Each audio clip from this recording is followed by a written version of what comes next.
live. We got some things we need to talk about tonight. So For we're gonna sure, wait. for sure. We're gonna wait till Kid Chanel jump in here, and we're gonna get this discussion going. No, it's heated. If you got any comments, if you got any input, definitely inbox us. Drop your comments. Shoot us inbox if you want to come on live.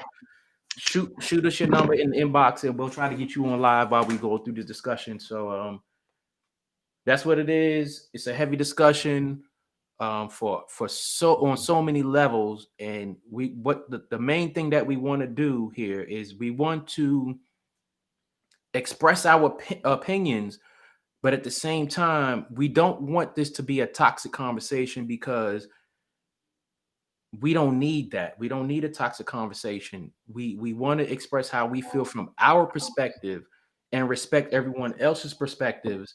And along those lines, we want to at the same time, respect where we are in America, and not come off as a pro-black group. We want this to be an all-inclusive conversation, and we definitely want to get everybody's opinion and feedback. And if we can get you on here live, we'll definitely do that, and we'll just roll with it.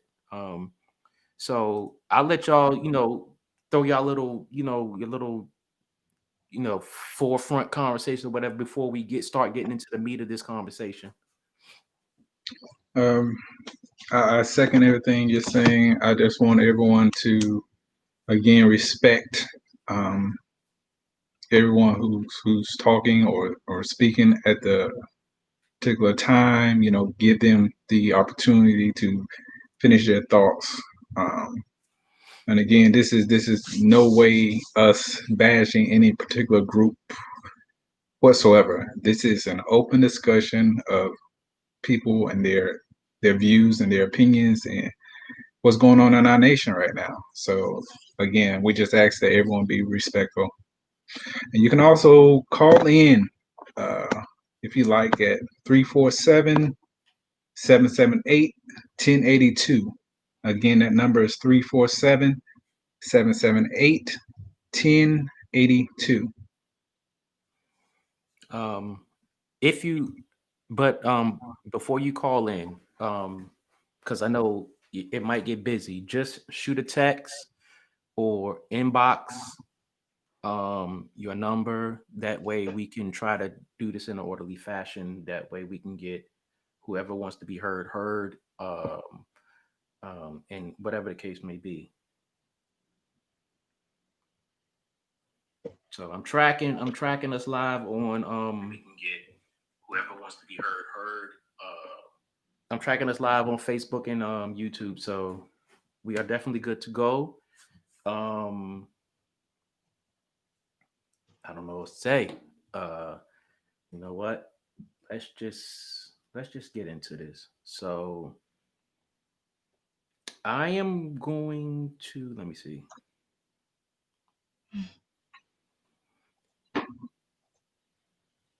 Um all right. So DC Riot Aftermath. Um In light of the events that occurred in the nation's capital, we delve into this conversation. Trump supporters left an event that the president himself and many of his followers led to include Rudy Giuliani and Donald Trump Jr., seemingly urging them to march to the Capitol building to protest and prevent the lawful certifying of the electoral ballots that certified Joe Biden and Kamala Harris as the president-elect and vice president-elect, respectively, as and again, while we jump into this conversation, we know that it's emotional. We know that it's a hot button topic. We know that it strikes a nerve with everybody, regardless of who you support. But our job here, from my point of view, is to just bring this topic front and center from from us. And again, we want this to be an all-inclusive conversation, and not isolate anybody and not stoke any violence, or, you know, just turn anybody off. We want this to be a conversation because us three, we are citizens of this country. Us three, we are minorities. We are Black Americans. So we deal with a lot of the pain that America has dealt us for centuries. But again, our purpose is to bring our perspective to the awareness of this whole incident right here. And I'll let y'all jump in and say what y'all need to say on that part before we start getting into the topics. I'll let you take the kiss.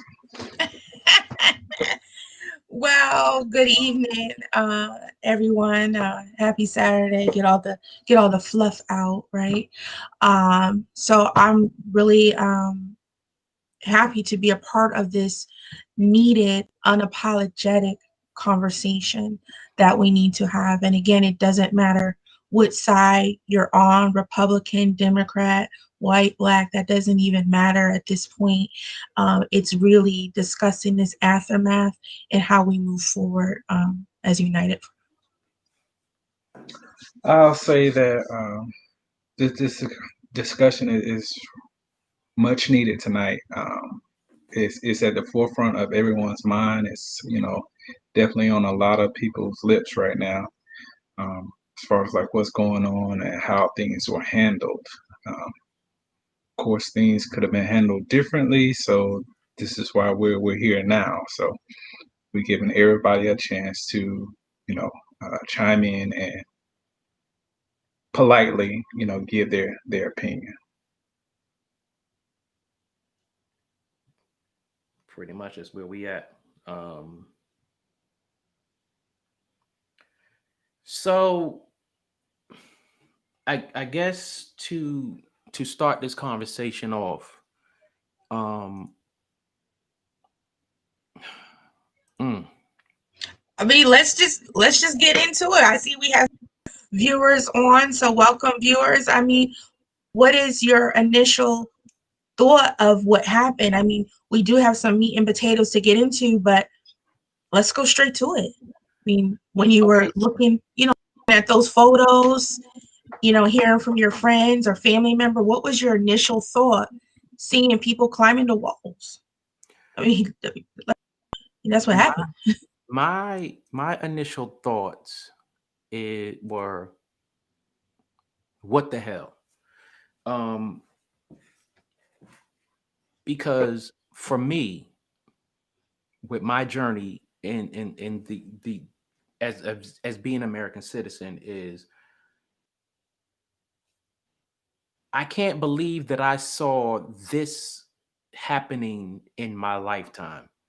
Never would I have imagined that something like this would have been happening in my lifetime. One, because we've come through slavery, we've come through Jim Crow, we've come through racial bias, we've come through police brutality, we've come through so much that although we'll still have those issues, I just never imagined that it would come this far. And not to jump into the bullet points that we have going on, it's like, as minorities, we protest and we're met with so much violence and aggression. And when, you have this going on, it's like, yo, wait a minute. This is why the Civil War occurred. Stuff like this, people, just not wanting to be a part of the American thing.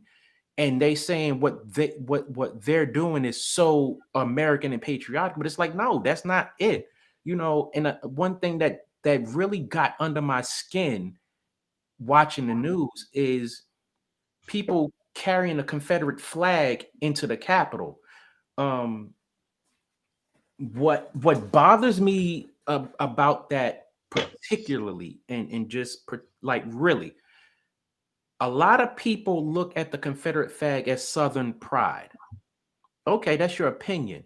but you also have to recognize that that Confederate flag was representative of those states who wanted to secede from the United States of America. So, what that means in a nutshell is you did not want to be a part of this country. You wanted to go to war with this country. Why? Because of your racist, whatever views. You wanted to keep slaves in slavery because it was profitable to you. You didn't give a damn about human rights. So to see that Confederate flag in the Capitol, or just to see it flown, period, I need people to understand that that is a symbol of slavery, a symbol of treason. That's what that is. Period. No ifs, ands, or buts about it. That's what that is. And that's my initial input to that. My thoughts were when I saw it, with people going over the wall there and, making ladders and stuff. I felt like I was watching a movie. I'll be honest with you. I felt like I was watching a movie. I'm like, no way in hell is this actually going down right now. But anyway, just taking it all in, moment by moment, and watching the people, basically force themselves into the Capitol building like that. And I'm looking at like, where in the hell is security? Because again, this is a national building and one in DC itself. I mean, like, come on, this you got so many different law enforcement agencies there and About national 32. agency there. About 32. So to see something like that happening, I'm like feeling like I'm in a club. Like, where the hell is security right now? Mhm. Facts, agree. I was like, what is this? Is this for real? I didn't know you could just walk up in there. I didn't understand that. And you know, as we know, we've seen photos of them putting their feet on the desk. There's also circulation of them putting feces on the wall. I mean, straight animals. Um, so yeah. Oh, shout out to some of the viewers here. I see Yvonne saying hello to me. So hello, Miss Yvonne coming in here, checking us out. I mean, at what point in a situation like that um, is it all right? Meaning, uh, like, what started it all from them, saying, okay, the day's the day, now let's do it now. Like, this is the time. Let's get into it. Like, that's the part that's really alarming to me, because I'm like, out of all the days to have done this, or it's like one of those things, that there's a lot of protests going on in the country right now, but what sparked that particular day? That's one of the questions I definitely do have. All right. So with that being said, again, viewers, type your comment, type your input in the comments, inbox us on Facebook, text us at 347 778 1082. Again, text us first, don't call. And we'll try to get you in there if you want to voice your opinion. We might even bring you in on the conversation live. But I'm getting mixed up on my words right here. But I have a comment that came through. Go ahead. So this came through. This wasn't a protest, it was a riot. And white America is acting like we are the culprits when we peacefully sit in protest. Yet when white people do it, they are always quote unquote good people who are frustrated with the world. They need to impeach him arrest all those who stormed the Capitol, then convict them and lock them up. What's good for us is good for them. Where did that comment come in from? That came in on Instagram Okay, directly cool, to me. cool. I kind of agree with that. And I'll make my comment short so y'all could jump in and feed me that, because this president and his followers, allies, or whatever you want to call them, they've been talking about this for so long. If you remember back to the presidential debate when he told them to stand by, stand down, or however he worded that, that was a clear indication of what was going on. You can also look at as many times as he, tried to say the election was fraudulent, this, that, and the other. And you can also look at just his behavior overall. But what I also want to throw in there is that this is not the first time that he said the election was fraudulent. When he ran in against Hillary Clinton, he was saying the same thing. The difference is he won against Hillary Clinton, so it was nothing more that he needed to say or could say. Although we all expected him to lose, he won. But when he won, he stopped saying all that nonsense. So when it comes to him running for a re-election, he was saying the same exact things. And I'll let y'all jump in on there.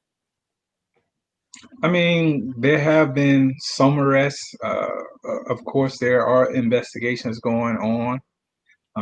I do definitely agree with the chime in that people definitely need to go to jail behind this, because again, if it was, people of darker melanation coming into the Capitol building like that, there would have been no arrests.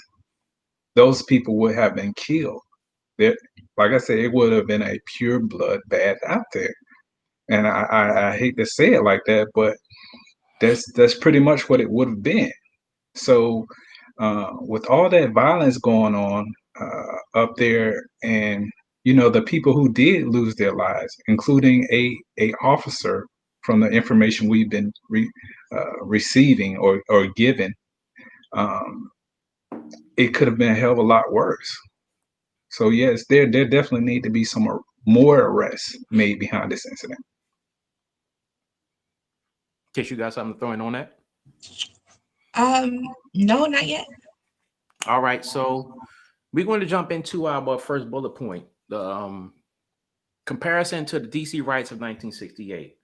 The DC riots of 1968, if you were not aware of why that occurred, or if you're not aware of those times, I definitely encourage you to do your research so that you can get the full picture of that. But that happened April 4th to April 8th of 1968. And what really lit the flame for that to happen was the assassination of Martin Luther King Jr. So it has nothing for people of color, minorities. It had nothing to do with a presidential election, but it had everything to do with the fight for equal rights. And you had to be hidden under a rock to not understand what minorities were going through for that long, leading up to that period. We were discriminated against. There was Jim Crow, there was slavery, there was voter suppression, and all kind of things that were going on. So what bothers me when we make the comparison to the DC riots of 1968 is that people today, mostly white people, Caucasians, to be politically correct, I hear a lot of them talking about their votes being suppressed. I hear a lot of them talking about, racism towards them. I hear them talking a lot of things that they are not really a victim of. They are the majority. And they get these benefits that we wish that, we didn't have to fight for in that manner. So, it just kills me that Dr. Martin Luther King, he was doing something not only, and here's the thing, he wasn't doing it only for Black people, minority. He was doing it for everybody because there were Caucasians who were dealing with some of the same things that we were dealing with. Maybe not on the same level, but they were still dealing with some of the same things. So when you look at why that happened and why this happened, it's like, are y'all serious right now? Like, are y'all really serious right now? Y'all are mad because this man did not get reelected. That's what y'all are mad about. That's what y'all are in your feelings about. This is what y'all are passionate about. And it's like, what did he really do for y'all that y'all are willing to cause an insurrection towards this country? Oh, I got an answer for that one. Go ahead. I know what he did. Go ahead. He made it okay for them to say the shit that they say now. Before maybe a little bit under their breath, you knew they didn't like you or whatever the case may be. And I'm not talking about the allies that are with us. I'm talking about people who just have a disdain for minorities. He made it okay for them to say. I mean, he's been public about it. So now they're okay with spitting on you at the grocery store if they feel like it. They're okay with saying that you're a monkey and everything else. They're okay. He's given them permission to say what they felt all along. And that's what they like. They like somebody like that who likes division. That's what they like. I mean, look how he waves his hand. I mean, if you have seen some of his speeches, he waves his hand just like Hitler, straight up in the air. And they just love it. With his red and white hat. Looked to me like a Klan hat to me. But, what do I know? Right? So he made it okay. That's what they like. And that's what they support by any means necessary. I think the thing about it is, again, is you have people on both sides of the political parties who may not necessarily agree with everything that Trump has done or has to say, but they don't disagree with it. Meaning, if you see someone doing something that is wrong, and whether they're your friend or associate or whatever, you don't stop them. And I think that's one of the biggest things that has this whole nation divided right now. Like, I again applaud the people who do stand despite what their political views are with equality. And I think that's the main thing that not only melanated people are looking for, darker melanated people are looking for, but I think um, everyone's looking for. It's just equality. But again, he doesn't promote that. He promotes, this whole thing of, well, I got my white privilege, or I have my privilege, and I'm doing everything I can to hold on to that. So, Right. And not all white people are like that. Very clear. They're not. What we saw were thugs and animals. It's the same thing how they try to label us all Black people. All Black people are not this way. So we definitely do have allies. I have friends that have reached out to me that don't look like me. And so again, we appreciate them. It's not a division for us. But I do see that we have some comments out here, and we appreciate our viewers tuning in, listening in. Please continue to write your comments in the chat box.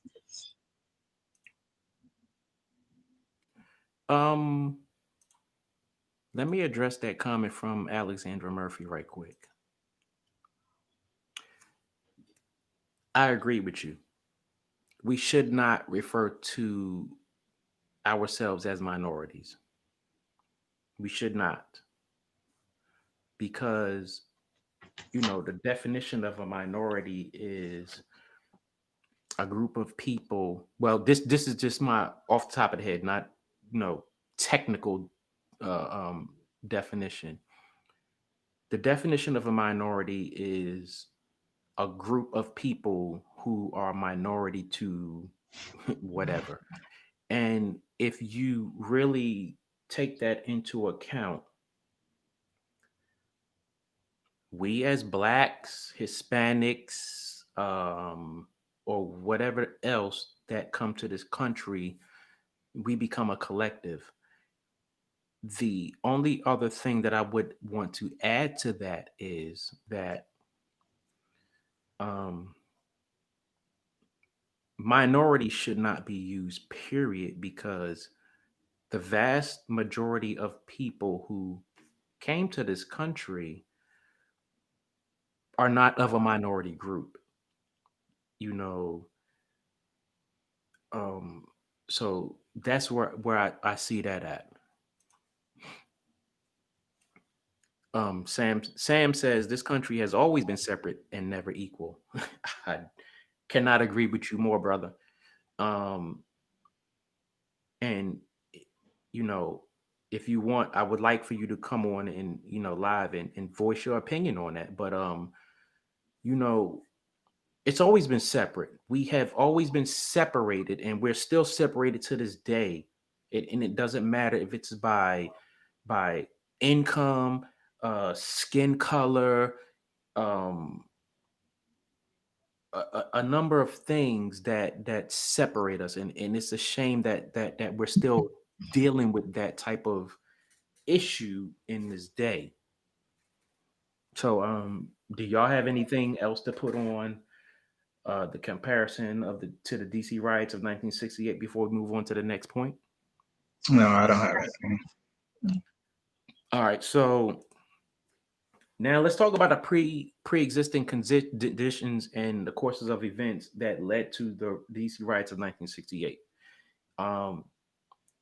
What we have is housing, education, police brutality, and unemployment.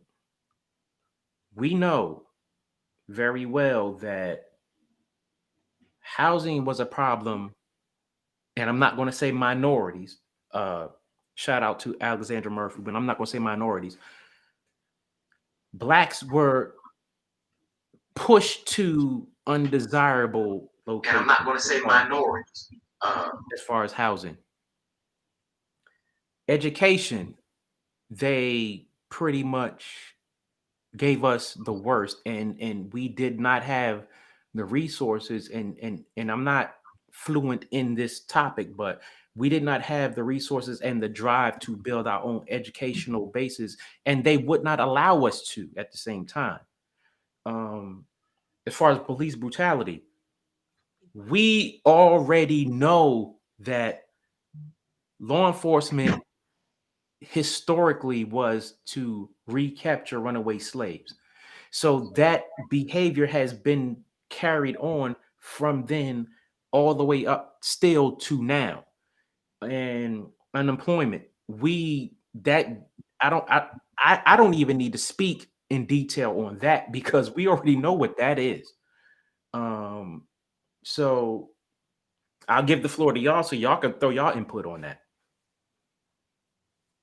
Again, with the history, I mean, we could go all day long talking about the history of the unfair treatment and the basically the purposeful stripping of the indigenous people and their rights from this land. Some may say that we've come a long way. We made a lot of changes. We've made leaps and bounds to a certain extent. Some may disagree with that, though. But again, there's just such a long list of things that we could discuss when it comes down to that. Again, with the police brutality, the unemployment, people of our complexion being forced into projects. Again, to say that these things were designed. I'm not gonna say it just happened. It was designed. So that's all I have on that. Did you want to touch on Sam's topic comment that he put up there? We are worse than ever. That can be debatable on a certain level. I agree with you on one side of that, because definitely we are more separated than ever, which to me is again is like a spit in the face of our ancestors, because they stuck together and they made so many things happen. You know, even though they were up against so much, they still kept pushing forward. And to see the kind of condition that we are in now, where we're always at each other's, I can't say always, but for a large amount of the time, we're on opposite sides of each other or at each other's throat. So I definitely agree with you on that point. You know, from certain standpoints, we are definitely worse than ever now.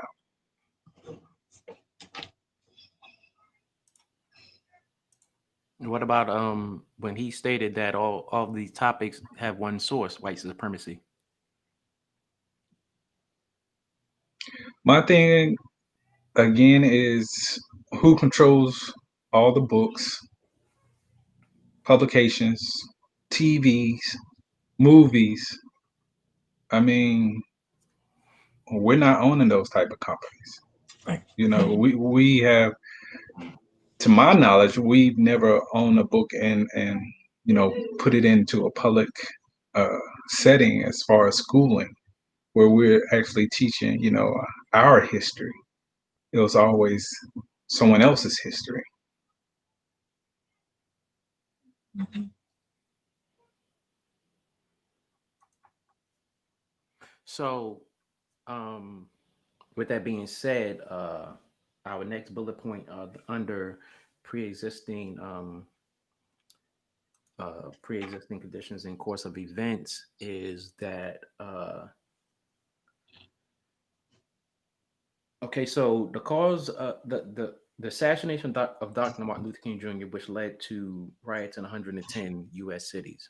Um, that also included looting, arson, and riots. A day after that happened, April 5th, 1968, there were 11,850 federal troops put in place. There was 1,750 DC Army National Guard members put in place. Now, when we look at what just happened, they knew this was going to happen. They knew this was going to happen. So why did you not have this in place? Because compared to back then, today it's easier to put all of these troops and everything in place before an event happens. We have the intelligence, we have the capabilities, we have all of that. And that's a problem. Alexandra says decline came after the civil rights movement, insert war on drugs and welfare system. You know, ironically and sadly, after the civil rights movement, because we fought for equal rights and all of that, that in my opinion, and this is my opinion alone, that caused a lot more problems because we wanted to be integrated into this system. And this is a conversation that we've touched on on a previous podcast, or a couple of previous podcasts, when son you were saying, you know, us not being a part of this system. But you know, I think there's a balance to where we can be a part of this system but do our own thing. But the problem is we wanted to be a part so bad that everything that we wanted to do to push our, recognition and our agenda has been watered down so much to where just doesn't matter. It just doesn't matter. I think that's again one of the biggest things about it is when Martin Luther King said, "I fear I have led my people into a burning house." He meant that.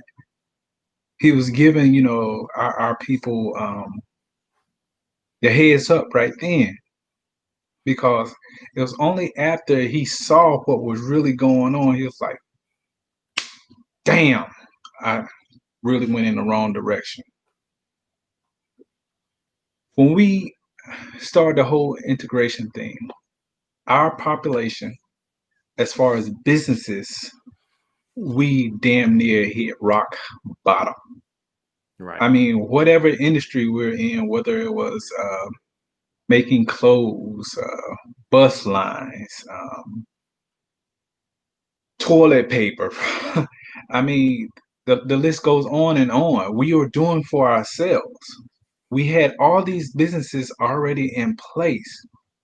But because when we started integrating, we basically took our dollar out of our own pockets and started giving it away.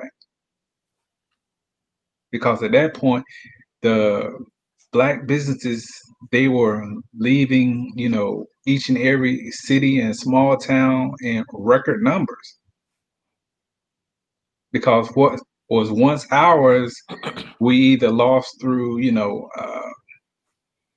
people not coming in anymore, or again, certain individuals going out of their way to make sure that these indigenous businesses did not make it. And I think that's kind of like where we're at right now, is the effect of integrating. I mean, sure enough, there are a lot of Black businesses out there. Don't get me wrong, and don't think that I'm trying to take away from that. But we are nowhere on that same scale that we once were. All right, cool. So, Kish, you got anything to add? And Not to the not to this part. because Sam just posted a comment that son, you really have been, headstrong on. We wanted to be a part of a system that didn't include us. Definitely. Always trying to fight to be a part of someone else's going ons, as they say, instead of focusing in on us. We should have been at that point. You know what? If y'all don't want us to play on y'all playground equipment or be in y'all sandbox, that's fine. We can stick to our own. Let's do our own. But at that point, there were certain individuals in high places that were really pushing for us to integrate. And again, there's nothing wrong with loving my neighbor or doing business with my neighbor. But at the same time, we should have been focusing on our own communities and loving our brothers and sisters and making sure that they're all right. Oh, I'm sorry, these comments. they getting hot out in here. These comments are getting hot. So Sam has another comment on there. Yeah, that's what I mean. Sam, he wrote. Yeah, go ahead. Go ahead. I was going to, point out that he said where the business leave or did the people leave to buy from white companies. So go ahead, Kiss. I want you to jump on that. No, that's what I was going to discuss with Sam had wrote with you. Go ahead. You did it. Again, I agree with him. So it's like,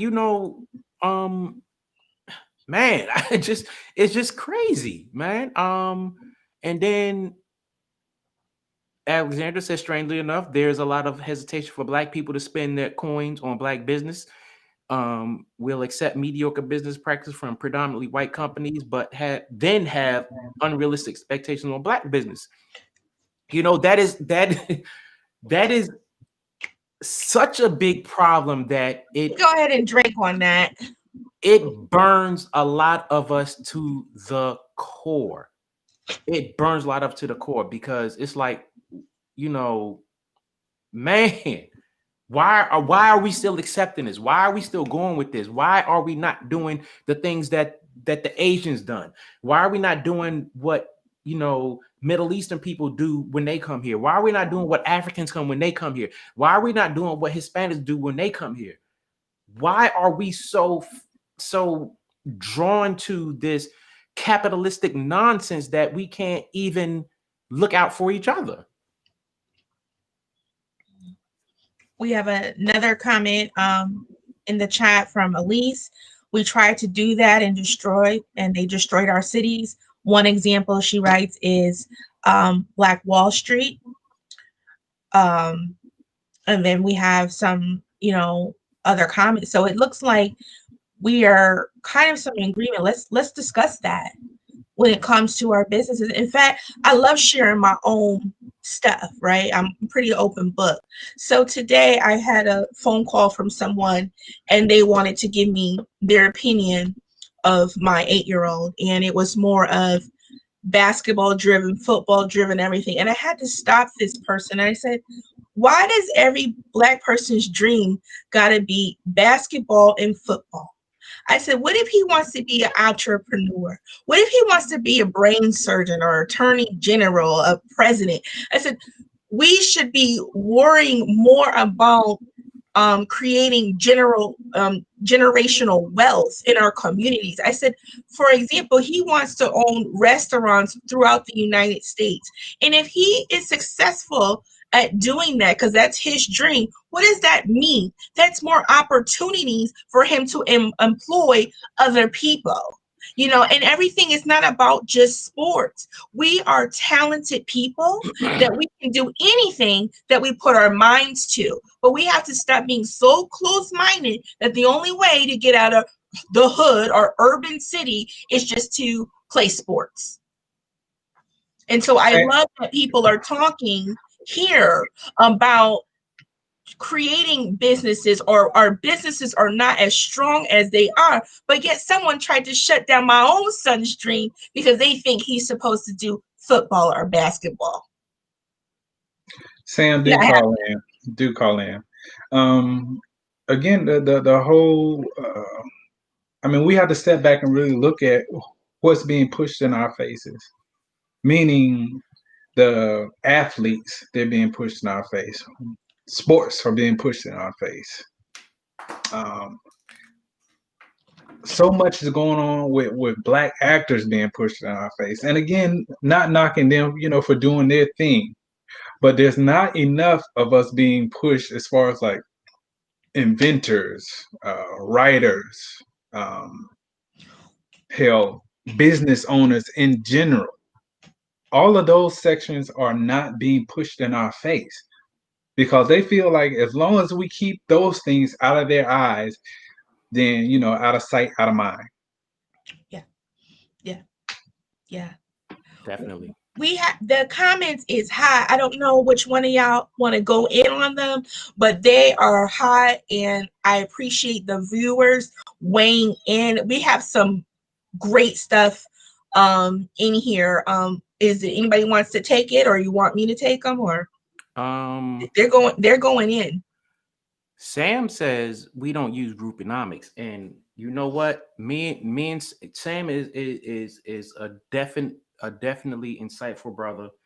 I definitely appreciate the conversation that I have with him, and I agree. We don't have grouponomics, and it's sad that we don't have grouponomics, because I think grouponomics would help us build a bigger foundation as far as the things that we need to do, that we want to do, and that are so that limit us from accomplishing all the things that we can do.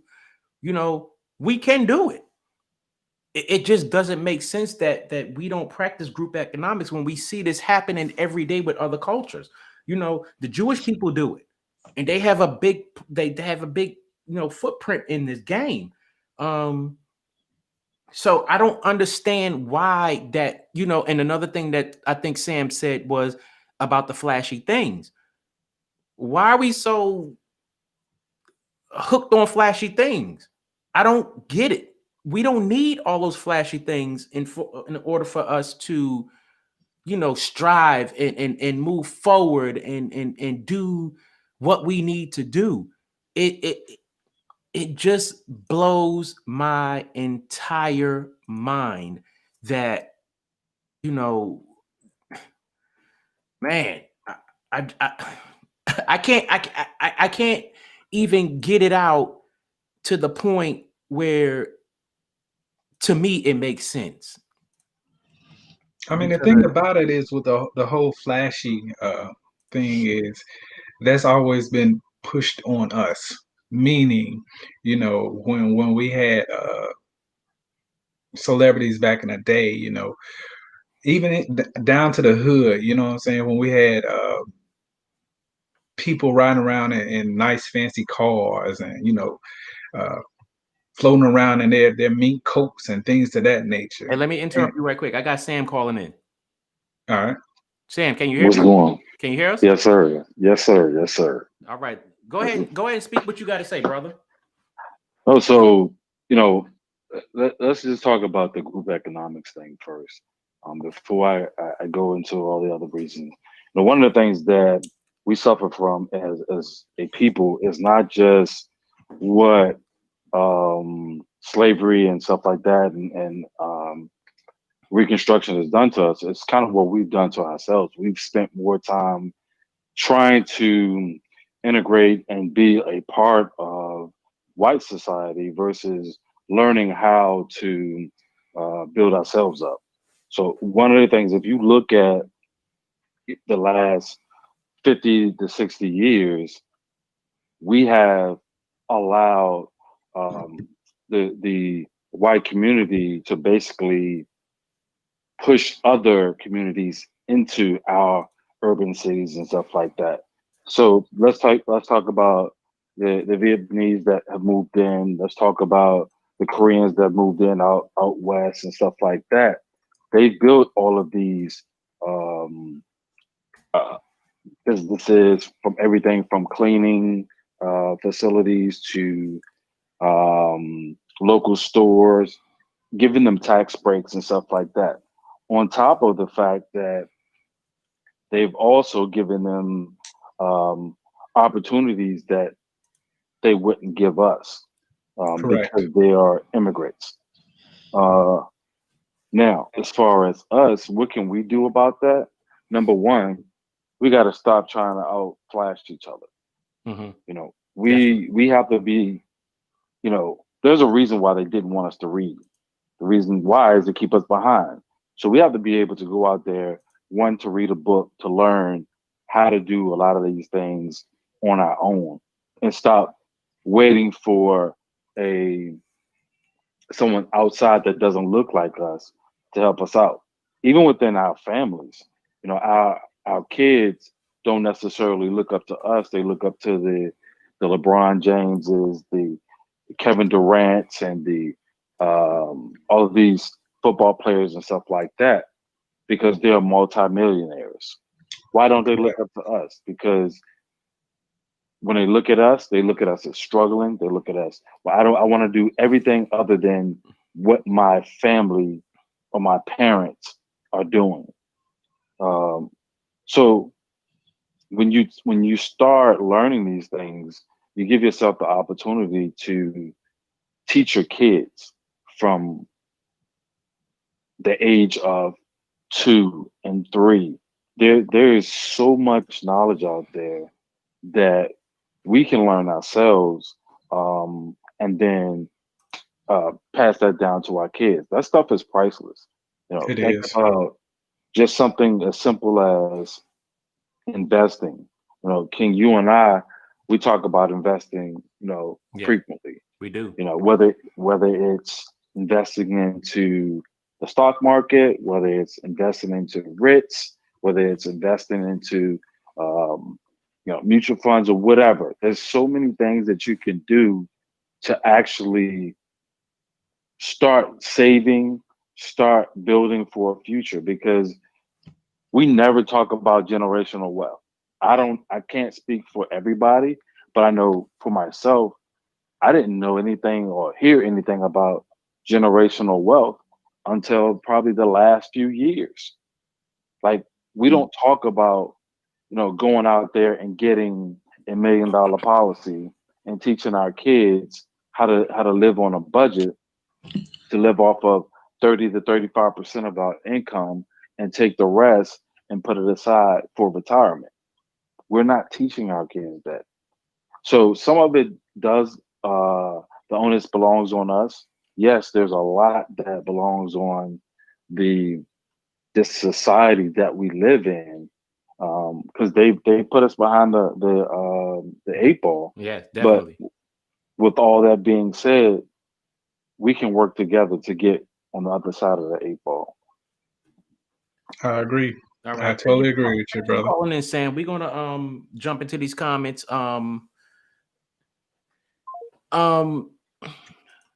You Hold on know, 1 second, King.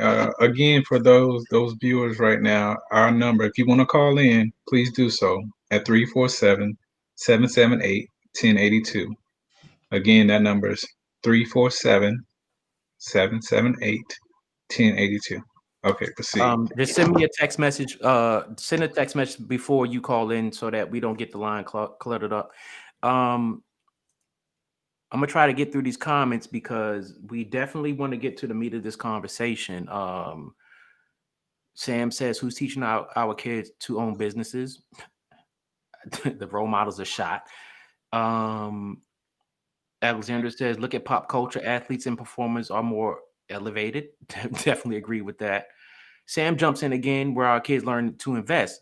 They're not learning anywhere. So I definitely, again, as Sam stated, me and him talk a lot about that. They're not learning this stuff.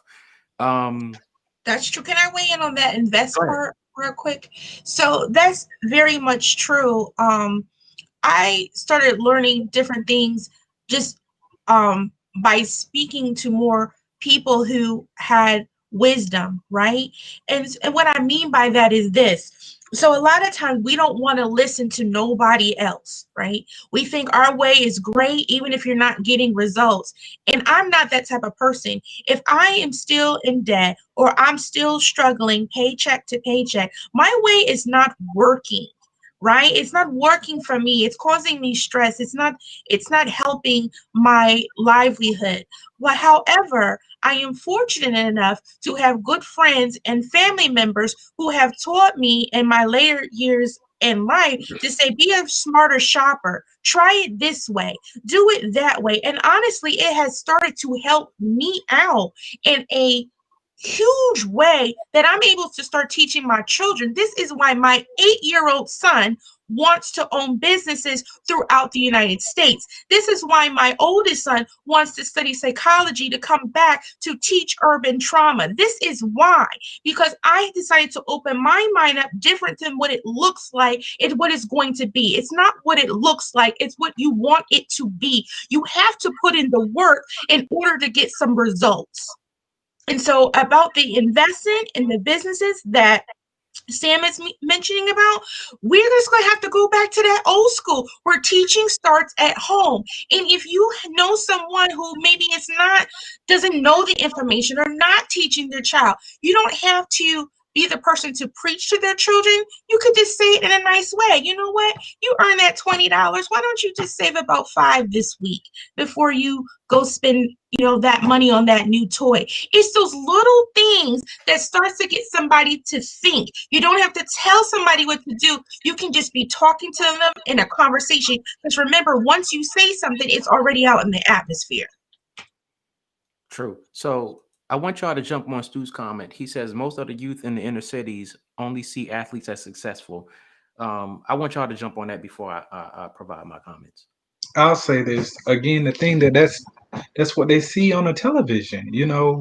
When they see these athletes come through, their neighborhoods riding around in these big fancy cars and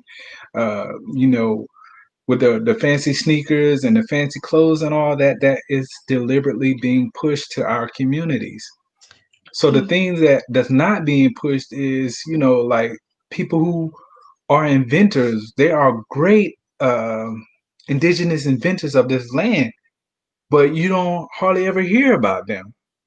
That's not being pushed. That's not cool for someone to actually to use their mind to think about something to create something out of nothing, out of a thought. It's not being pushed. And the whole financial situation of our kids, they only see the big cars and the big houses, and they're thinking, well, if I play sports like so and so and so and so, or if I'm a movie box office hit like Will Smith or something like that, then I can get to um, that level in life. But Mm. never, do you see where, if you write a book, if you become an author, you become a director, you become someone who writes movies, you can be a television announcer. All those things are achievable through those positions. Mm. But again, we aren't pushing that whole mindset of do it for yourself, build up yourself by educating yourself, reading more, like the brother Sam was saying earlier, reading more. Don't always read just the books that are given to you in these school systems. You have to encourage your kids to read about us, the things that we've accomplished, throughout society over the decades of time. You know what I'm saying? So Yeah. I think again, the main thing is that we as parents, as uncles, as aunties, uh, we have to push that type of stuff on the younger generations. Yeah. How about put down the game system or the gaming system, or put down those uh, music systems, and pick up a book, read about your people, because a lot of people don't even know that they have famous people in their family because no one's taking the time to actually do the research on their own family. I want to weigh in on this comment real quick from Stu and what Soul was saying just now, about the fancy cars, etc. I think it starts earlier than that. I remember my high school days where the athletes had the Leatherman jacket. Most of them look good too, right? Well, to me, and I, and they would scrum through the halls, and everybody moved out the way when they came through. The pep rallies were all about the sport team, and that's who you wanted to be. You like, wow, they must be powerful. This is before money, right? So I believe it really starts early on because they're looking for that type of status. That's what I think also, in addition to the money. But I think there's just bigger things than just one box. We love our athletes, not discrediting any athlete or any young boy or girl who is doing their sport thing. There's no problem. But we also need to know how to read and write and knowing your financials. How many artists do we see in the paper who have lost everything because they didn't know how to balance their own book? They didn't know how to check their financial advisor. They had no idea because all they knew how to do was either their music or their sports. So we need both into our communities. And we can move on because the comments are definitely going in. Again, Yeah, viewers, we appreciate you weighing in. I was just about to say that we haven't even gotten to the meat of this conversation that we decided to bring this on, and we definitely appreciate the input and everything that y'all are giving us and all the Definitely. comments. We want to definitely address all y'all comments, and if y'all want us to get into the meat of what we wanted to talk about, or if you want us to address your comments, let us know, because I think the most important thing is getting y'all's input as opposed to us projecting our feelings out there, because what y'all say really matters, and we are worldwide on this podcast, and I encourage you to follow us on whatever podcast platform you're on, the King and I Life podcast. Like, we are in India, we in Bangladesh, we are Australia, we are worldwide. So I want y'all to let us know, right now, if you want us to continue with y'all comments, or you want us to get into the meat of the conversation that we had. But right now, I'm going to address, some of y'all. We are going to address some of your comments. I think that would be great. Actually, we care about our viewers, so I Yeah. think allowing them, we're giving y'all also that platform to let out what's on y'all chest. Okay, so I'm good with that also, to weigh in on what other people are saying. This is a great dialogue that we're having tonight. Yes. So, Yvonne or Yvonne, however you pronounce that, my apologies if I pronounced it wrong. Yvonne Bradley. Why are we as African Americans still going to the back of the bus to take a seat instead of sitting in the front of the bus? Talk about it. I can't, you know what? I can't even give a logical answer to that, because I think that, it's just like the N-word to me. And y'all can drop down in the comments and tell me if I'm way off base or just local or whatever. I think that we as a culture have taken that and turned it into a positive thing in our minds, that it doesn't matter what they say or what happened back then. Just like the N-word, they used it to tear us down. Now we're going to use it to as a term of endearment. Sitting in the back of buses is a thing of endearment. You know what? I don't think it's a thing of endearment, but I think we have a mentally forced thing in us to where that's where we're more comfortable at. And I will also add, me being in the military for almost 30 years, that being in the back of the bus may be more comfortable for me because I can see everything that's going on in front of me. Not saying that everybody looks at it that way, but I think and I think Sam had mentioned this, we are so conditioned to do certain things that we don't consciously really think about the impact of what that is doing to us psychologically. What do y'all think about that? My thing about that is, I think that goes back to the days when we were in school, right? No one wanted to be considered a nerd. Yeah. No one wanted to go up and sit in front of the class and actually try to learn something. So as adults, even, going back to the whole bus thing of, once we got on the bus, leaving school, we want to go sit in the back with all the cool people. You know what I'm saying? We want to hear all the BS stories that were going on, and, fit in, and, talk about all this unnecessary ass bullshit. And I think that it still remains in us as adults, where we feel like, why should I sit on the front of the bus? Let me go ahead and sit in the back. It's crazy. It's nonsense to even think like that.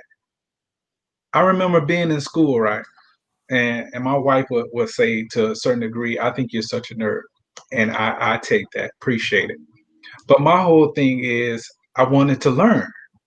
I wasn't always the smartest kid, when it came down to school, because a lot of the bull crap they were pushing on us, I couldn't relate to it. I just, something about that information did not resonate with me. So my whole feeling was, why do I want to learn something that don't even resonate with me? It doesn't teach me anything about my people or my culture. So I never could take it on like that. But then I got to a point where I was like, you know what? It's not about necessarily the information. It's about learning and being able to continue to learn. So, again, to bring that all back home, is sitting in the back of the bus represents, we want to be cool. Right. So, let's jump back into the comments. Alexander says, my boyfriend was athletic and book smart, but he only got praised for his athletics. That's definitely a common thing. She also states that they're attracted to entertainment in modern day minstrel show. Yes. And then she states again, we're only valuable when we are entertaining. We definitely know that. That's true about the entertaining part. Why? Yes. Why is it when you have a slight vocabulary, or you speak, well, I would say clear English, that you're speaking like a white person? Why is that? That doesn't mean that you're white or you're sellout or you're acting any type of way. You are just brought to speak clear English. But again, this is what some of our people that look like us that would say, "Oh, you're acting white because you're reading a book, or you're acting white because you're raising your hand." 1 second. That number again to call in is 347-778-1082. Again, that's 347-778-1082. Okay, so at least we're waiting for you to call in. Go ahead and call in. And then we have another comment up here. We have disability in life of color. Sometimes cannot voice our own opinion. Yeah, that's again, that's another thing that we deal with and we struggle with as a people, and we need to get out of the mentality that we're still under oppression. We still deal with oppression, but I don't think that we're under oppression as much as we are. And right now we have Elise calling in. Elise, go ahead. What's going on? Hi. I wanted to call because I wanted to say, I think what a lot of us has missed is that slavery for our race was terrible. You think about a person who has suffered domestic violence, and after she has gotten away from her abuser, or he's gotten away from his abuser, they suffer PTSD. And you can expect them to have, years of trying to get back to some kind of normalcy. Well, that's kind of what we have gone through as a race. For years, we were suffered. We went through slavery. We had our males ripped away from us to basically produce other children. You had, okay, this race is, this color was good to be in the house, and this color is good to be in the field. Mm. And unfortunately, that has trickled down to us, to now. Unfortunately, that's how we are. Unfortunately, it's a crab in a barrel kind of like situation. So Elise, let me ask you this question, because I'm glad that you brought that up. Being that whole thing was an issue so long ago, in your opinion, why do you think that as a culture we still struggle with that today, knowing that we know that's what happened then? Why are we still struggling to deal with that now? Unfortunately, I honestly, unfortunately, I don't know why we still struggle with that. But that, I feel like that is something that has been ingrained in us. Like I can tell you, my grandmother, who's 90 something years old, she will look at my daughter, who's lighter skinned than my other daughter. Oh, well, she's yellow. She's good skinned. She got good hair. That has been ingrained in them, and that's been pushed down for generations and generations. And we have to break that. We have to break that cycle. We have to break that. Right on. Thank you, Elise, for calling in. Just to add on to what Elise was saying, the whole thing about it being passed down through generation and generation, I think it goes back to more than just that. It's damn near in our DNA. It's in our genes, because we as indigenous people, we thrive off of vibration. We thrive off of energy. So back in those days, they would take the biggest and baddest person of darker melanation and bring him out in the town square or on the master's main property and beat this person in front of everybody. So again, you're watching this, back then, and you're seeing this. You're seeing how this person is being mistreated, whether it be him being beaten or killed or let's just say abused. That goes into your DNA. That goes into your chemical makeup. So again, that's being pushed down through your generations and generations. And you don't even know why you feel like that. But again, that goes back to your ancestors having to watch BS like that. So just giving my opinion and my research on that, that's how that comes about. Ooh, deep stuff. I listen. Heavy.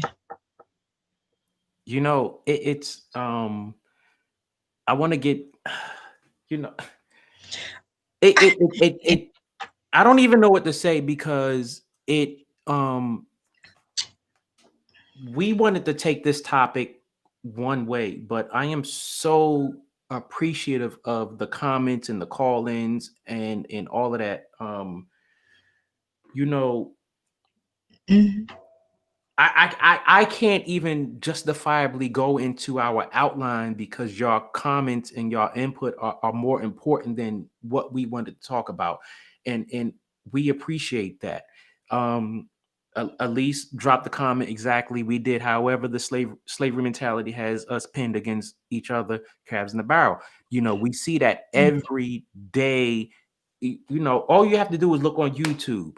All you have to do is look on Instagram. All you have to do is look on Facebook. That crab mentality is so damaging to our culture, and it's sad that they knowingly do it. And if you look at, especially the rap culture now, if you look at how divisive it is, it's sad. It's very sad. It doesn't make sense. I like the comment when we're talking about slavery here and what Soul had mentioned about the person being victimized in front of everyone, and that brings me to my thought, which what I said was what I've always thought is what I've learned, right?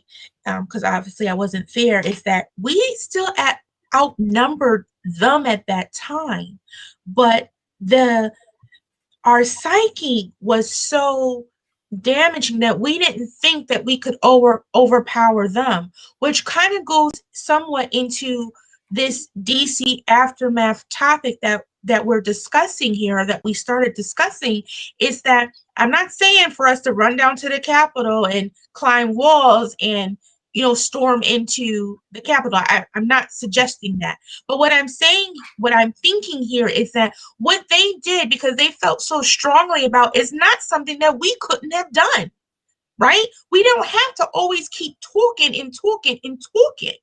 And it's like we are stronger. We do have power, and we don't use it sometimes. We always want to talk, but they stopped talking, and they showed us that the other day, that they was done talking. Okay, so it's not that we cannot we couldn't take over, but we're not unified either. And I think that's where it comes into that tricky fine line there.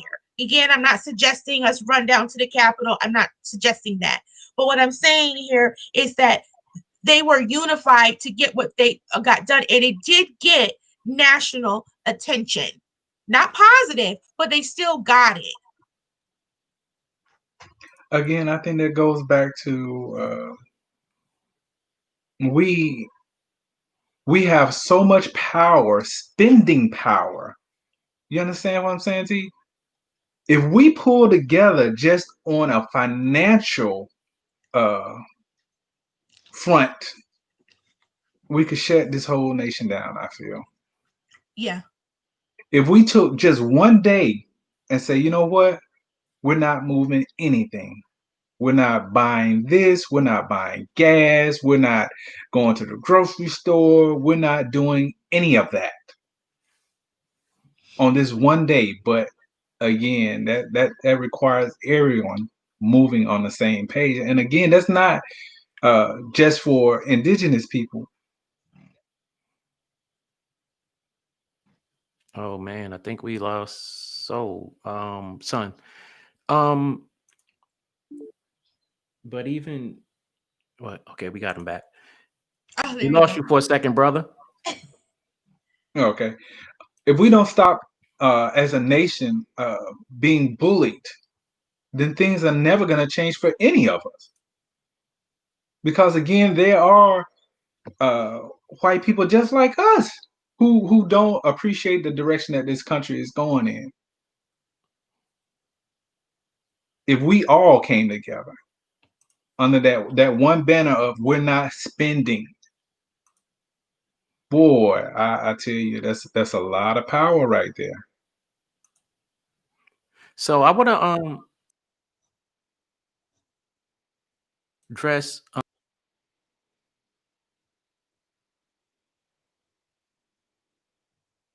that is one of the, that is I one think of the your main sound went reasons out. I didn't why hear you. the Smithsonian channel was one of my favorite channels, because one of my favorite shows is Aerial America.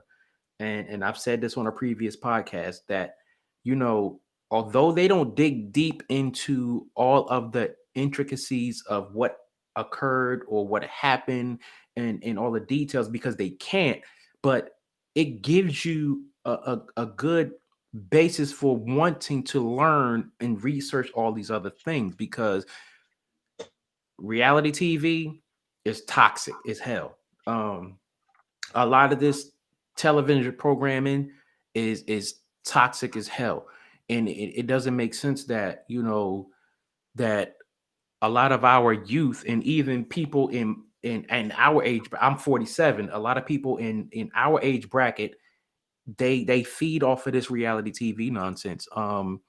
It's just crazy. um but you know, I want to throw people's comments up here so that we don't, you know, miss anybody's things and stuff. How many people did you see talking about the stimulus Uh, and was fighting to get the PS5? I don't mean to laugh, but he right. I don't even mean to laugh. He right though. Lord of mercy. You know, I want to jump in on that because um I asked my son what he wanted for Christmas. And shockingly, he told me that he didn't want the PS5, and I was shocked. He said, "There's nothing wrong with my PS4." And Mhm. you know, as a father, looking at my son and him saying he don't want that, I was like, "Wow, that speaks volumes to me." In my brain, you know what? I'm gonna buy you stock in Sony because, you know, that's going to benefit you more than me getting you a PS5. Um, but That's your teachings. That's your parenting. Because my 18-year-old said the same thing. I mean, he wasn't getting it anyways. But with him having that conversation with me, he was like, "Oh, I don't need that. My PS4 works just fine." And he that's was what my like, son said. yeah, he said it got bugs anyways, and they don't even got all the games. I was like, "Oh, okay." But that goes back to you're teaching you're teaching them more than just that temporary pleasure. But great comment, Sam, about what you said about uh the stimulus, for sure. So, Shaw Sigler says, absolutely, it's easier to eat at the table already prepared. Yeah, it's definitely easier to eat at a table that's already prepared. Um,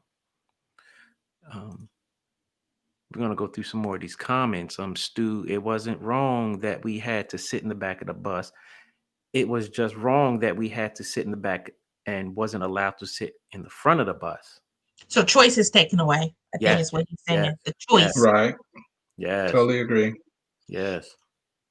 You know, Alexandra gives a good comment.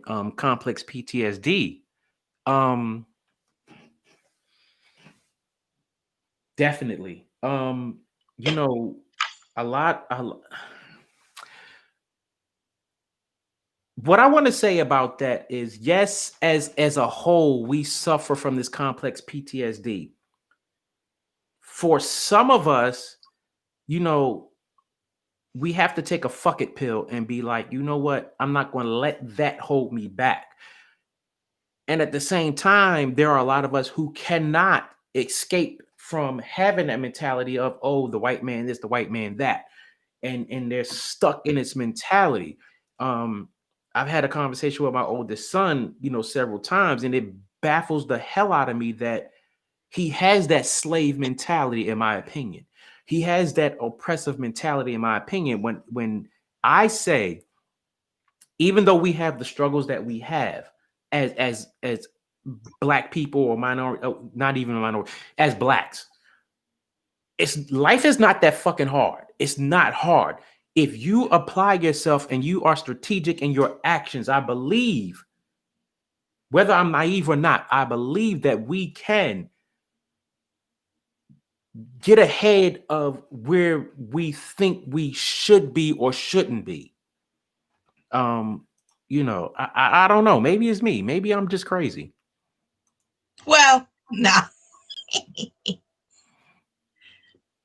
I think the thing about that again, like Sam was saying, was, you know, education is really a big part of it. Yeah. But the thing about it is, we know what the education system is. We know again that we're talking about his story instead of our story. We're learning, you know, everything about everyone else except for ourselves. And another note, a lot of stuff we're being taught actually came up or was come up with by indigenous people or melanated people, but they don't tell you that. But again, the point that I'm making here is it goes back to self-education. Again, we have to self-educate ourselves as well as our children about what the truth of, you know, our society, and again, not believe the things that we're being taught. Again, it's cool to, you know, get an A on your history lesson or your history test or uh, in your math, but again, we don't take the time out for ourselves to do the actual work that's required. I mean, there's so much information out here nowadays. You got the internet. You got so many bookstores. Again, you have to look for the things that are way in the back there on the very top left or right shelf there. You know, there are so many books out there that have been written, you know, by our people and by great people in general to help open up your mind. You know what I'm saying? But again, this goes back to, you have to self-educate and not just go along with the teachings that we've been taught in school. You know, Alexandra drops a interesting comment. Therapy should be encouraged. It isn't weak to seek help for what pains you. We actually have a topic about that, and please follow us on most of the major platforms, podcast platforms, because we are going to touch on that specific topic. And definitely email us at that email address right there, because that is something that I definitely want to touch on, because I feel that it's an important thing that we touch on. I want to go through more of these comments. Uh Damn, I mean, y'all really giving us food for thought on this, and giving us something else where we need to go. Um, Sam says, "Why do you think they killed Fred Hampton?" We already know what that is, bro. We already know what that is. But I want to jump back into our outline right quick before I address some more of your comments. And the next bullet point that we have is, what are your thoughts on the of comparison to Black Lives Matter? Say her name, no justice, no peace being used. Oh man, You know, ooh, I'm ready for that. lately, lately those others have tried to capitalize on that slogan. Um, you know, we got Breonna Taylor, we got Philando Castro, we got Mr. Aubrey, we have what's my apologies, my man who got shot in Dallas by the chick who claimed she was going to the wrong apartment. Um, and then again, we have the Black Lives Matter protest that happened in DC last summer, and then we have this. Now, when you look at the Black Lives Matter protests, We got to go back to that portion though before you get into that. what's that we got to go back to? Go ahead. So I apologize to interject. So the thing that they're using to say her name is the white lady who was the first person who got shot. So what they were doing is they were plastering her face and saying, say her name. That's where this came from. Where they were saying, no justice, no peace, because of what happened to her. So that's the piece that we just want to ensure to the viewers if they did not follow that. And so that's the question of the comparison. It's more of when their people died at the DC riot recently, they were using those slogans from the Black Lives Matter to these thugs. Okay. So let me chime in on that for a hot second. What pisses me off about that is, you know, you have innocent Black people who get killed because of mistaken identity. Oh, you know, uh, no knock warrants. You know, for whatever reason, and this woman who you're talking referring to, who was an Air Force veteran, who, from my opinion, who is an almost 30-year member of the military, you knew better. Yeah. You knew better. You knew better. But you made a conscious decision to storm the Capitol. So you get shot, and all of the people who were with you or whatever, oh, remember her name, remember her name. Remember her name for what? Remember her name for insurrection? Remember her name for treason? Remember her name for disrespecting the flag, the Constitution, and the government, and the American way? Remember her for that? What about Breonna Taylor, who was laying in her bed and got a no-knock warrant on her door?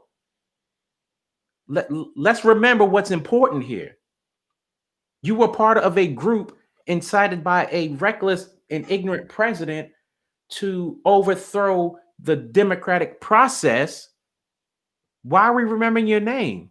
Okay, if I can, just step out of my, professional box. Remember you for being a jackass?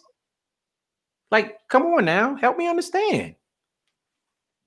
Right. And so they were using, I thought they were, making a mockery out of the reason that they started that slogan, say her name, is because she was not given the proper justice with Miss Breonna Taylor. And so now they want to use that same slogan for this person. And I think that was so inappropriate and distasteful. And this goes back to when the Black Lives Matter was protesting this summer, where you would see in some of the comments, because I'm following a lot of comments in different outlets where they would say, oh, Black Lives Matters, but all lives matter. They missed the point of what people are saying about Black Lives Matter. It's not that we don't care about anybody else, but they miscrew that and they twist it around. And so now they are making a mockery out of say her name, which was identified for Miss Breonna Taylor, and now they're trying to use it for anybody who gets shot, which in this case I'm going to label her as a thug because she went into a federal building doing what she was doing. Period. It was wrong. I don't think people should lose their life, but she did by the actions that she decided to do. And now you're making a joke out of the say her name, which is disgusting, despicable, disgusting. And that's what we need to talk about, that it's wrong. So anybody here who is a viewer and you see that, make sure you address that. You don't got to have the same bass or passion in your voice, but that could have been me. Somebody could have came in my fucking house and shot me up, and then my kids have to live with that. And then somebody else gonna go around who did robberies or storming the Capitol, and they can still use that same slogan? Nah, it ain't right. So I think I have a caller calling in. All right. Caller. What's your name? Yo, it's Sam. What's up? I want to talk about this. Go ahead. Is he talking about the? So, like, for some reason, we think that we are citizens of this country. Like, we.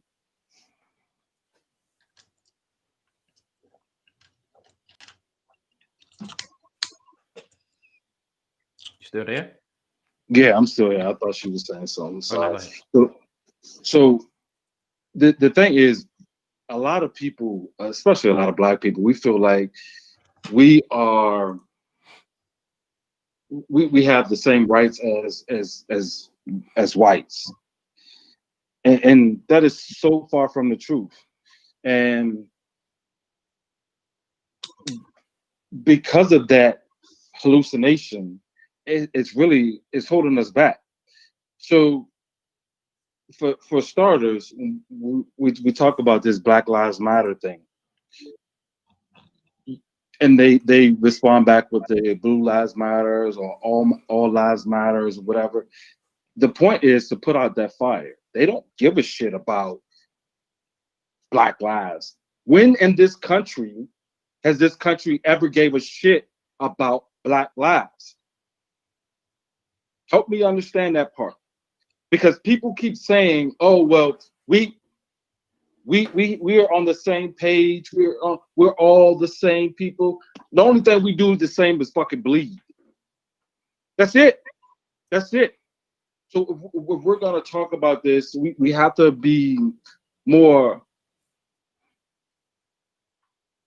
We have to be more conscious of the state that we live in, and we've always lived in this country. Not as a lot of people say, since the beginning of this country. It was happening before this country was even created. I see it somewhat different. Been put in a place where we were lower than anything. I see that part somewhat different. We aren't equal, right? I can agree with that. We're not equal, but we do have some tools. It depends on how we use them. And I do agree with that. Where? Okay, let me tell you this. When we get in position, right? Because we are in some positions, do we fully use that position to our full potential to look out for people who look like us? No, we don't. We are given the position and then we turn on our own people. And this is not just me hearsay. I am an advocate in my community. I was at Border Ed meetings every 2 weeks, 365, however many days in the year. So what I'm talking about, it ain't no hearsay and just on the media. I was physically there, and most of our Border Ed looked like us until the Hispanics decided they didn't want that no more. And then the white people also decided they didn't want that no more. And so then what happened? They started looking out for their people. And now we want to say our shoulda, coulda, wouldas. So what I'm saying is, no, we're not fully equal. But when we do get that position to be at the seat of the table, we need to use that tool, which is your mouth, and also getting our allies, which is our community, right behind our back. And that's what we fail to do a lot of time. It's just that one person who's always talking and then they drown us out. We don't have enough people to stand behind us. It's okay if there's one speaker, but let there be an army behind us. And that goes for the Board of Ed, You know why? that goes for housing, that goes for our city halls, all of those things. So I agree with you, but we do have some tools, but sometimes we don't even use them to our full capacity like we should. To make those changes, we just don't. And I can't change other people, so therefore what I do, like I said earlier, is I lead the example that I want to see. I am the change that I want to see, because I can't really tell nobody else what to do outside of my four walls. So what do? I teach my kids differently. What do? I get involved in my community. What do? I become the president of the district-wide New Haven Public Schools and parent engagement team. That's what I do. So I encourage people who are on here, or your friends and family members, just do what you can for your community, whatever that is. If you want to be a mentor to young boys and girls, go ahead and do it. Everything don't have to be Congress level, but each one teach one. Sam, I'll give you another minute or two before we move on if you got anything else to add to that.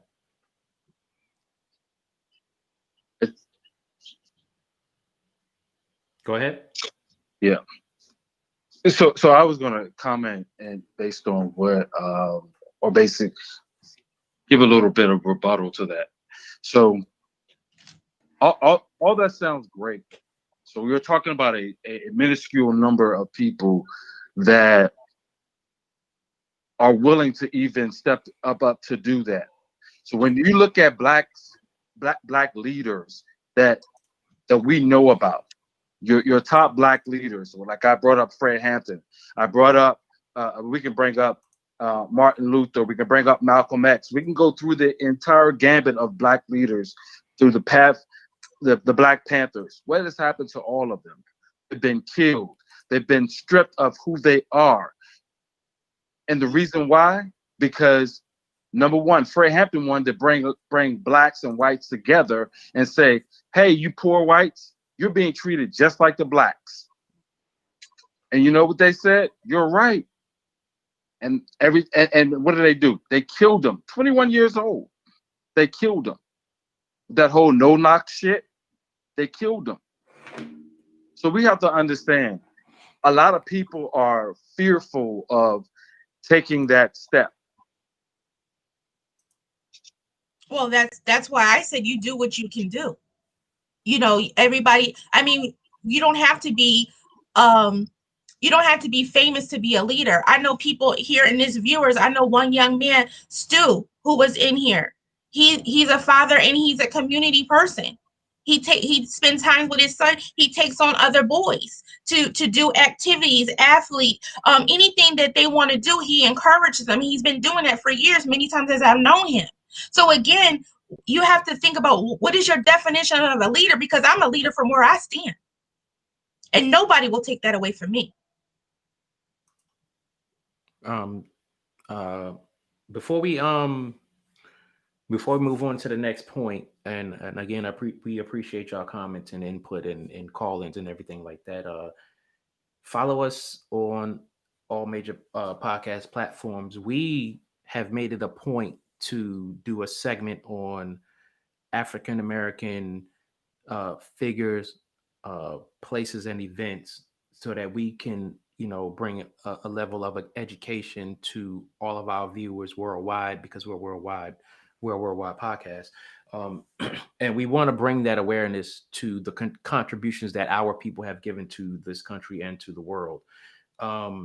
Now, moving on to our next point in this, there were 5 deaths reported from the DC riot, 1 United States Capitol Police officer. Another point is, if this was a Black Lives Matter movement or primarily minority movement, would the outcome be different? I'm going to jump out there and along with Alexandra's comment, all lives matter. People don't really believe all lives matter. I'm going to definitely agree with that, and also say that it would be a different outcome. And we already know that from how the Black Lives Matter movement went last year. They was, on horses, donkeys, caravans, and whatever the case may be. And I also want to point out, I don't know if y'all remember back, and I think it was 2013, the young black lady who was shot. I forgot how many times, and excuse me that I don't remember her name, but if you remember, she was driving her car and she went towards the Capitol or whatever, and they Yes. shot her several times, and she had a baby in the back of her car. Now, let's let that sink in for a minute. It was one woman in a car who was having mental distress or whatever, and she got shot several times. Now you have this Caucasian mob who is determined, known ahead of time, determined that they were going to march on the Capitol. Now, knowing that the 45 in his mind state, we know what he's saying to these people. We're knowing how he's inciting these people. We know, and we know all the nonsense that he's been saying the whole 4 years that he's been in office. And this young lady gets shot several times. But you have, officers taking selfies with these people who are trying to overrun the Capitol. They even trying to hang the vice president. That was wrong. But that's not what happened with that lady, though. That's not. But go ahead. So she drove from Connecticut, actually. Right. She drove from Connecticut, and that's when Obama was in office, because she thought Obama was her husband, is what she thought. And she was driving erratically. They shot one of the tires first. They did not know, because this was all televised. So again, this is not just us coming up with something. And they tried to shoot one of the tires, and she still was driving around. At that time, they didn't even know who was in the car. And so I agree with you, because of, you don't know who it is, you don't know what's going on, you don't know it's a terrorist attack. Their first thought is to attack. And so you're right. Why wasn't that the first thought then? They usually shoot first, ask questions later. And this time they did not do that. Right. And the problem that I have with that is, they shot first and shot several times, not knowing what was going on. But when this just happened on Wednesday, they knew exactly what was going on. Right. Me coming from a military and a security background, I can't, it's not that I don't understand. I just don't comprehend why precautions weren't taken to prevent this. And it really doesn't matter. Again, it doesn't matter the color of skin or anything. It's the simple fact that you have a president, as Sam was saying, if your president says stand down, that's what they're going to do. But he says stand down and stand by in that debate. The other day he was like, we're going to march on the Capitol. So when you look at that, you really have to ask yourself, what are y'all really doing in office if y'all are really okay with this? Ted Cruz is one of the people that I have one of the biggest problems with, because it's like, dude, why is that okay? That's not okay. You're behaving in a manner which, is just unspeakable to me. Only thing I will add to that is, a lot of people don't know, but there's a difference between a U.S. citizen and an American citizen. Again, I say that again. There's a difference between a U.S. citizen and an American citizen. I won't speak on it, but I will say do your own research. That's the best way for you to get the full power and difference of those two. Now going back to the security at this federal building again. when I first heard it, I was again thinking I'm watching a movie. But then after I had time to, sit back and think about it and digest it, I'm thinking to myself, they let these people in. They had to have let them in Yeah. because again, there's no way in double hockey sticks. These people are just gonna overthrow the security forces that are there.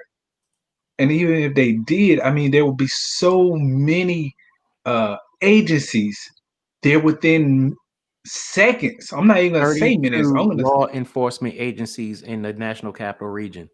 yeah. So In DC, period. I mean, in DC alone. Let Can me you say say that number again? I didn't hear that number. 32. Okay. 32 there's law enforcement agencies in DC. there's just That's not counting the Virginia State Police, Maryland State Police, Montgomery County Police, Montgomery County Sheriffs, and the surrounding counties that are right in Virginia that are right out there. Not and that's also not counting the National Guard and active duty at Andrews Air Force Base, Fort Meade, Fort Detrick, um, God, and there's a couple other army bases in Virginia that could have provided assistance. but the thing that I'm getting at is because there's so many different agencies there, if people would just stop, just take a minute out, step back, get out of your emotions. Sometimes you have to tell yourself F your emotions and think logically about this. They put this on national television, so this is going around the world. This is what people are perceiving. This is what they're watching. Mm-hmm. So again, sometimes you have to, again, step apart or step aside from being a Democrat or a Republican or even a damn citizen and think of yourself as a human being. Like, this doesn't add up. There's just no way in hell this is going to happen without it being preordained. There has to be something more to it. Like my mom would always say, there's something in milk ain't clean. So people really gotta think about that. I love how you mentioned worldwide just now in your comment, because that resonated something with me, that showing this worldwide, like you said, what does that do for our country now? Right? What does that do for them terrorists overseas who plot for years on attacking our country? I mean, that's a great point. What does that look like now? It definitely, if I'm someone outside the country, it definitely gets my gears turning. And I'm just an ordinary citizen. I got nothing but love for my home country. So if you outside this country and you got, not the best intentions, it's definitely going to get some gears turning. Which I think, like you just said, that it was calculated, because now that it's worldwide, I feel that the current administration wants the country to fail because Biden is now going to be the new president. So it's almost like a setup to say, you know what? Yeah, come on, do whatever you want to do. Like, I feel that you say you have respect for the country, but you don't, by allowing that to happen. And like you said, worldwide. And I want to comment on what Sam just said about Fort Lee being minutes away and the DC National Guard being minutes away. I work at the Department of Energy, which is probably a 5-10 minute walk from the Capitol. The DC National Guard headquarters is probably like a 5-10 minute drive from the Capitol. Fort Lee is not that far away. Bolin Air Force Base is not that far away. So, I mean, but he said Fort Myers, not Fort Lee. So I definitely agree.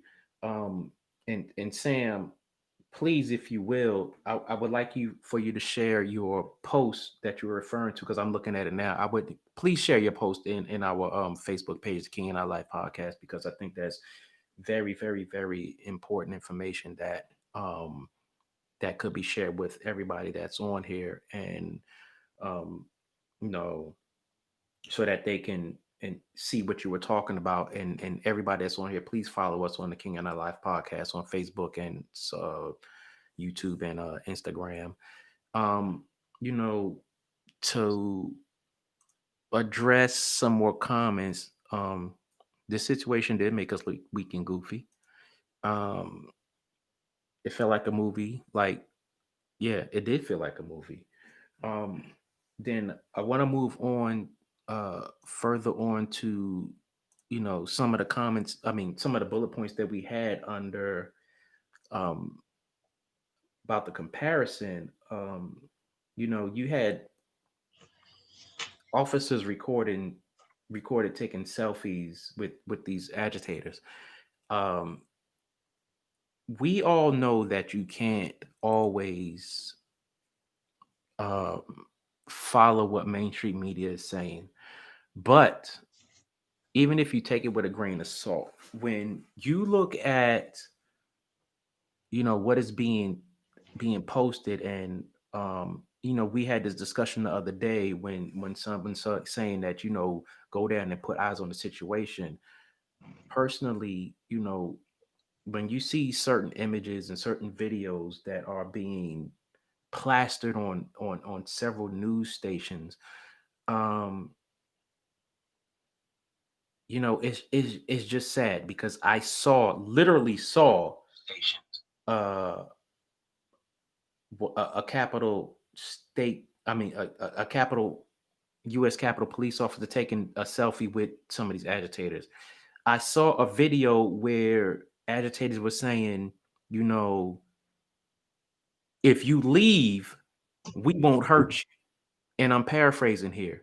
If you leave, we won't hurt you. Just leave and let us do what we're doing, and you'll be okay. We'll literally make a path for you to get up out of here. That broke my heart. It hurt me to the core. Another bullet point that I want to bring in towards that is, you know, officers not responding with force and or allowing agitators to advance unabated. Let me tell you this. I did security at the Department of Energy from 2006 until 2019, until I switched to a different position.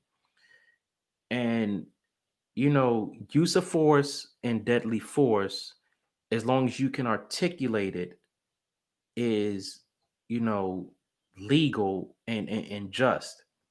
When you look at what was happening at the Capitol, the use of force paradigm should have been implemented. Um, Deadly force should have been used.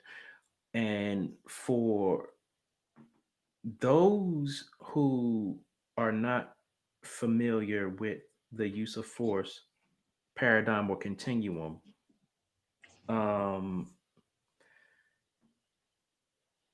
you know, its officer presence is level one. Level two is tactical communication, which is you're communicating with these agitators, telling them, hey, you need to back down. Physical controls, which is, you know, literally putting hands on people, restraining them, this, that, and the other. Defense, and level four is defensive intermediate weapons, which is tasers, tear gas, collapsible asp, you know, other things that do not particularly cause death to a person. Level five is disengagement, where you get distance between that, and level six is lethal force. From my training, military, security, otherwise, lethal force was something that should have been used. You know, you should not have a dude smiling sitting on Nancy Pelosi's desk and chair with his feet kicked up, chilling. You should not have these people kicking down windows and stuff like that. Another thing that bothered me personally was the black Capitol police officer running backwards up the stairs and also turning his back yeah. agitators. Yeah. Um, Yeah. you know, that bothered me personally. The other thing that bothered me personally is you know, are you there just to get a paycheck, or are you effectively trained to handle these type of situations? Because me, in my former security role, you know, we carried a Glock 22, then we moved to the Glock 19, but you have at least 17 rounds, 15 to 17 rounds in each magazine. You're carrying 3 magazines. So you as an individual, you have enough defensive or protective equipment on you to slow this crowd. Um, and it really bothered me that to watch this, because it's like, you know, what's going on here? But then that goes back to um the preparation and the intelligence and everything that went into what happened for a bigger presence of law enforcement or whatever to not be in place. Also to state that, you know, when it was a Black Lives Matter movement, you know, y'all was ready. Y'all had to, oh, we got the angry black people coming, so we gonna get them. It's a walk in the park. So, you know, it just bothers me that happened to that way. We got a comment from Katrina. You also have to understand and realize also, like, to have been saying on the news that it had to be some inside job, because how would those thugs be able to find their way in a restricted area and know exactly where senator offices were? You know, I agree with her. I agree with Miss Katrina. that comes down to a janitor, maintenance, police, or even their own colleagues giving up security information. You know, me looking at that, I would definitely agree with what you're saying, because for me, it makes absolutely no damn sense. And along with what Katrina is saying, when I saw them jokers on that window washing thing coming down the side of the building, I was like, how the hell do y'all get to the goddamn roof? Like, seriously, come on now. Come on now. How y'all get to the roof and y'all on this?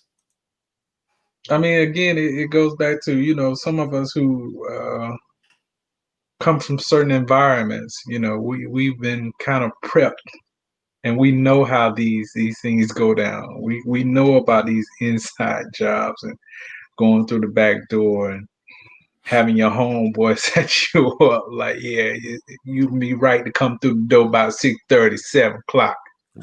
Right. You get what I'm saying? Right. Yeah. So, you know, again, a lot of us who have been in those environments, we know what it's like to see someone get set up. You know, it's just one of those things that you sit back and you think about, and, you know, 2 and 2 together, you know, you got it. For sure. For sure. Leak. So we've been on this for a minute, and the comments are slowing down, and you know, we have a lot that we can continue to put in on this topic. So we're going to stay on for another 5 or 10 minutes and discuss whatever, if y'all have any more input or anything. We're not going to push through with, you know, the other bullet points on our outline just for the sake of time and everything like that. And I know it's an emotional and button pressing topic. So, you know, we're going to leave, you know, our outline for the discussion where it is. But if anybody wants to call in or, you know, leave comments that we can address, we'll definitely do that. If you want to call in, just send a text with your name and before you call in, so I can say go ahead and call in, so that we can, you know, get that going. So yeah, so let's just recap on the things that we talked about, and if anybody has any comments in the chat, or if you want to hop on the line with us, send a text to the number that's on the screen, 347-778-1082, and we'll address your comments. But what do y'all have to say so far as to what we covered on this issue? Even though we haven't really, we really didn't hit the meat of what we wanted to push out, because we appreciated the comments and the feedback that y'all were giving us, and we like that we have that interaction, because it's not only us speaking, it's y'all speaking, and again, we are worldwide, and the world is listening to us. We're in Australia, we're in Bangladesh, we're in India, we're all over. So we want the world to know, as blacks, and as the world sees us as minorities, we want the world to understand where we coming from, and that it's not a pro-black thing. It's just, it's more so a common sense thing. And it's like, yo, what the hell is going on here? When we do it, we're met with deadly force at all costs. But when they do it, it's like, oh, let me give you a lollipop and let you keep going about your way. So, what y'all got on that? My wrap up with this is, again, I appreciate the viewers. I appreciate those who called in and everyone who weighed in on the comments. Your content was so insightful. Definitely. What I got out of this is that I love that we kind of took some of the focus away from what happened with the thugs in DC and put it back on, we need to create more opportunities for people of color. Such as there was Sam, who mentioned about teaching about investments. Our kids need to learn about that. From speaking about slavery, there was viewers speaking about that and the mentality, speaking about therapy, that it's not weak to get therapy. There's so many things that actually took us to even a greater place than what we had intended on, because again, when the spirit moves us, that's where we go. And we want to give our viewers that content. Not only does it make you think, but we want you to come back. And so we will continue this conversation. Will not be the last that you hear from us, or even this particular conversation. Again, please keep your comments, send them in an email at kingandI369@gmail.com. And let's keep this conversation going. And remember, just do what you can, and that will spread around. As my parting comments, I will say again, we definitely appreciate all of our viewers and the people who are really tuning in to us and being engaging with our conversations. Again, I think the thing that I want people to understand the most is, again, this is not a racial thing. But we're just giving it from our perspective of how this country has treated people of our complexion in this country. Another thing is only through conversation and dialect can we actually express our actual thoughts of what's going on and what we do like and what we don't like. Again, the mouths that don't get fed are the ones that stay closed. So in this particular situation, again, we have to voice what is going on with us in our communities. Otherwise, because this thing is worldwide, this platform is worldwide. So people outside of this country actually get an idea of what we, as citizens of this country, what we go through and what we face. And again, this is not strictly a racial thing. This is a citizen thing, because again, you have people on the Democratic side and the Republican side that didn't go along with that BS that went down. Like, whoa, whoa, whoa, whoa. Now there's a difference between voicing your frustrations and your actions. But going to this point where you're basically putting our whole country on a stage and pulling down our pants, I think that's the thing that we don't agree with, whether you're again Democrat or Republican, or even you not even a part of either party. But again, you're a citizen of this country. So again, I just want to thank everybody for tuning in. And we greatly appreciate everything that you guys contribute to this podcast. Thank you. The last thing that I want to last couple of things that I want to say before we get up out of here, if nobody else has anything to say in the comments, I want to address Alexandra's comment on the topic of reading and educating oneself and family. What is one book you have read recently that you would suggest to check out? I can honestly say for myself that I haven't read any books lately, but if you have any books that you would recommend, please, please, please, please, I implore you to email those to our email inbox. I have a book. And if you have read any books that you would like to speak on, please email us to be on a future live so that you can discuss, a book or several books that you've read that you can discuss. And I also asked that, Sam, I'm asking if you would please come back on with us and discuss stocks, because I know you and I have discussed stocks extensively. You've put me onto a lot of things. You sent me a lot of stocks to look into, stocks to put my money on, which I have put in my watch list, or I've put in, and it's an each one teach one thing. You sent me your link to Stash.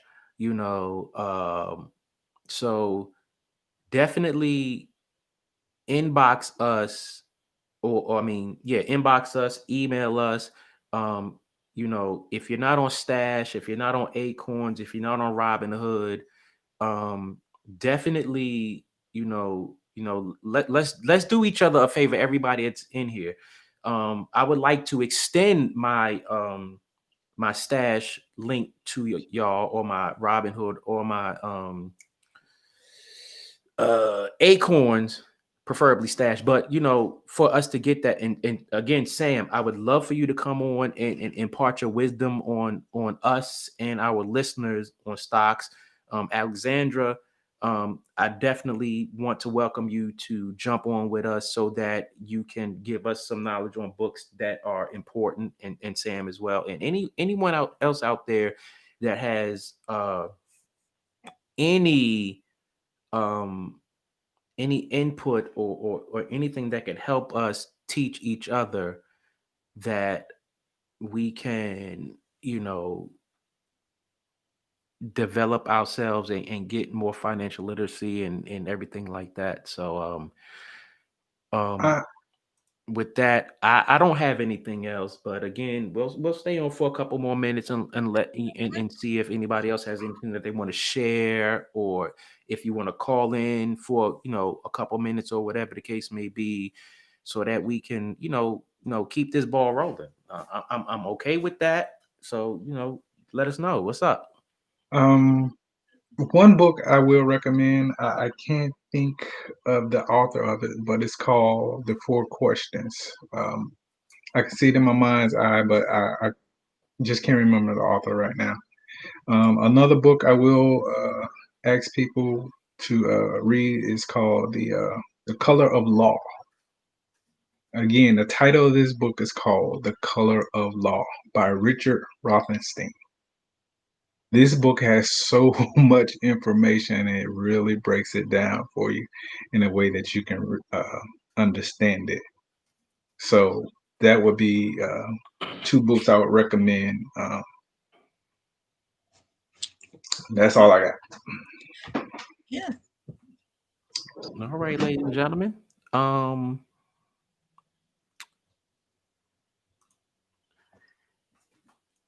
If nobody else has anything else, definitely again follow us on Instagram, Facebook, the King and I Life podcast, and YouTube.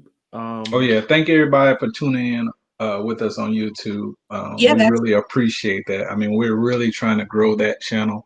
So again, we can give you guys a visual along with the vocals. Yes, and email us any comments, suggestions, topics at KINGANDEYE369@gmail.com. If you email us a topic that you want us to bring up, please give us a few bullet points from your perspective so that we can add to it. If you want to be a guest on our show, again, email us at the email address right there. Let us know what you want to talk about.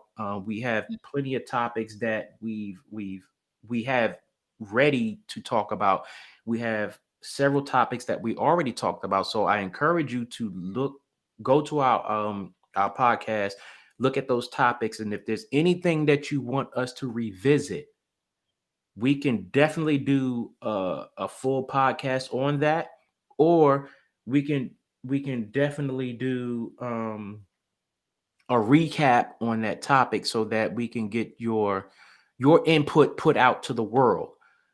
So I encourage you to please, jump out there, support us, let us keep growing, because again, we are worldwide, and we want to bring, how we feel to the world, and include y'all with us on that journey. Most definitely. All right. Good night. All right. If y'all don't have nothing else, we about to Thanks everyone. See y'all next time. Baby. Stay For tuned. sure. Thanks again for joining us on the King and I Life podcast. Yes, I'm Soul Toucher the Poet. Oh, wait, before we get up out of here, one more thing, put it out there. Because I keep getting flack because I don't do it. I am a published author. So my first book is Taste My Poetry, Taste My Soul. I don't know how clearly you can see that right there. My second book is Ballads of a Poeteer. If you go on Amazon, it's a different cover. And my third book, which I recently put out, is the Book of King, Quotes, Thoughts, and Invocations. It's available in paperback and ebook. So go ahead and grab those up. I Definitely. think you enjoy those. Other than that, I don't have anything else.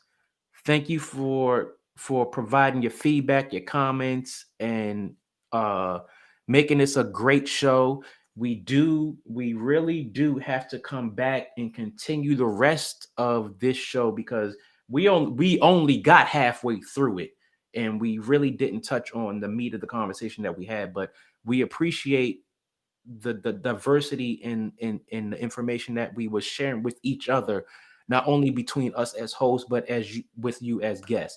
So I thank you very much. And if my co-hosts don't have anything else, we're about to get out of here. Bye, you guys. See you next time. Stay tuned. Peace.